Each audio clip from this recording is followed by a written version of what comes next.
ये क्या है? कड़वे प्रवचन। और क्रांतिकारी राष्ट्र संत जैन मुनि श्री तरुण सागर जी महाराज, इनकी बुक है। पहले उनका परिचय देते हैं, फिर उनके विचारों को देखेंगे कि दिगंबर मुनि क्या होता है। एक परिचय। मुनि श्री तरुण सागर जी दिगंबर जैन मुनि हैं। दिगंबर शब्द का अर्थ होता है दिग प्लस अंबर, अर्थात दिशाएं ही जिनके वस्त्र हैं। दिगंबर मुनि होना कोई बच्चों का खेल नहीं है या आश्चर्य है। केवल वस्त्र छोड़ देने और नग्न हो जाने से कोई दिगंबर मुनि नहीं हो जाता। दिगंबर मुनि होने के लिए हर साधक को 28 महासंकल्पों से गुजरना पड़ता है, जिन्हें जैन धर्म में मुनि के 28 मूल गुण कहे जाते हैं। जैन मुनि आचरण से जीवंत देवता हैं। उनका संपूर्ण जीवन इतना अधिक तप, त्याग और साधनापूर्ण है जिसकी कोई कल्पना नहीं कर सकता। आपको नहीं पता होगा कि एक दिगंबर मुनि 24 घंटे में केवल एक बार अन्न जल ग्रहण करता है, वह भी खड़े खड़े अपने दोनों अंजुली का करपात्र बनाकर। इसके बाद वह कैसी भी स्थिति आए तब भी पानी की एक बूंद भी ग्रहण नहीं करता।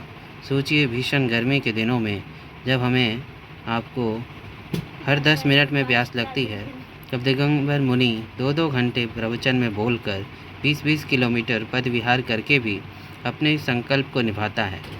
कितनी कठिन साधना है। इतना ही नहीं, वह अपने बालों को किसी सैलून में जाकर नहीं कटवाता है, बल्कि हर 4 माह में अपने सिर, दाढ़ी और मूछ के बालों को हाथों से उखाड़ कर फेंकता है। इसे जैन शास्त्रों में केशलोच कहते हैं। जरा आप अपने 4 बाल उखाड़ कर देखिए तो समझ में आ जाएगा कि दिगंबर मुनि की साधना कितनी कठिन है। सारी जिंदगी पद विहार करना, हाड़ कपा देने वाली ठंड हो या भीषण गर्मी, हमेशा ही नग्न रहना, मन और इंद्रियों को जीतकर बालकवत निर्विकार रहना, कभी भी स्नान नहीं करना, दंत मंजन नहीं करना और अखंड ब्रह्मचर्य व्रत पालन करना, रात्रि में मौन रखना, अपने पास पिच्छी यानी मयूर पंखी, कमंडल और शास्त्र, इन तीनों चीज़ों के अलावा और कुछ भी नहीं रखना आदि उनके नियम होते हैं, जिसे देखकर या सुनकर आदमी को विश्वास होना ही मुश्किल है। तो बंधुओं, दिगंबर मुनि केवल नग्न ही नहीं होता, बल्कि उनके जीवन को देखने के बाद आपको भी लगेगा कि दिगंबर मुनि जैसी साधना दुनिया में किसी के पास नहीं है। दिगंबर मुनि का जीवन कितना कठिन है, इस बात का अंदाज़ा आप इसी से लगा लें कि हिंदुस्तान में करीब 1 करोड़ जैन हैं, उनमें सिर्फ 500 दिगंबर मुनि हैं। क्रांतिकारी राष्ट्र संत मुनि श्री तरुण सागर जी ने 13 वर्ष की सुकुमार वय में जैन दीक्षा ली थी। तभी से उपर्युक्त सभी नियमों का पालन कर रहे हैं और दुनिया को सच्ची राह बता रहे हैं। है ना आश्चर्य? अब उनके विचारों को देखिए। मैं एक पुस्तक पढ़ रहा था, उसमें लिखा था, घर आए अतिथि का भोजन के लिए पूछा करो। भोजन के लिए नहीं पूछ सकते तो पानी के लिए पूछा करो। पानी के लिए भी नहीं पूछ सकते तो आसन दिया करो।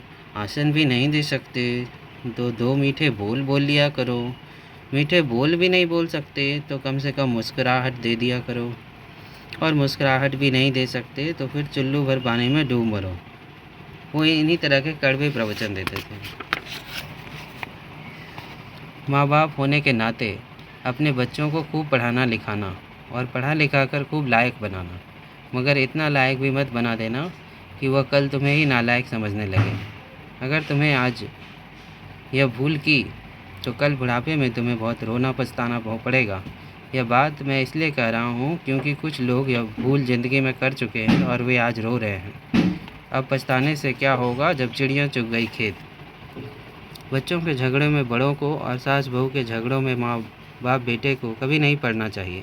संभव है कि दिन में सास बहू से कुछ कहा सुनी हो जाए तो स्वाभाविक है कि वे अपनी शिकायत रात घर लौटे अपने पति से करेंगी। पतियों को उनकी शिकायत गौर से सुननी चाहिए, सहानुभूति भी दिखानी चाहिए, मगर सुबह जब सोकर उठे तो आगे पाठ पीछे सपाट की नीति अपनानी चाहिए।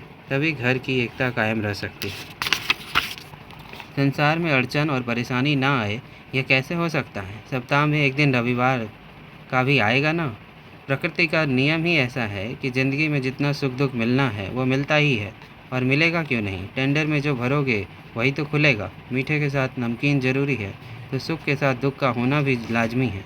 दुख बड़े काम की चीज़ है और ज़िंदगी में अगर दुख ना हो तो कोई प्रभु को याद ना करे। प्रश्न पूछा है कि स्वर्ग मेरी मुट्ठी में हो, इसके लिए मैं क्या करूं?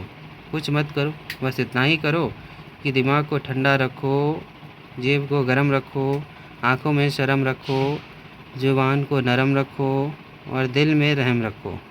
अगर तुम ऐसा कर सके तो फिर तुम्हें किसी स्वर्ग तक जाने की ज़रूरत नहीं है, स्वर्ग खुद तुम तक चल कर आएगा। विडंबना तो यही है कि हम स्वर्ग तो चाहते हैं मगर स्वर्गीय होना नहीं चाहते।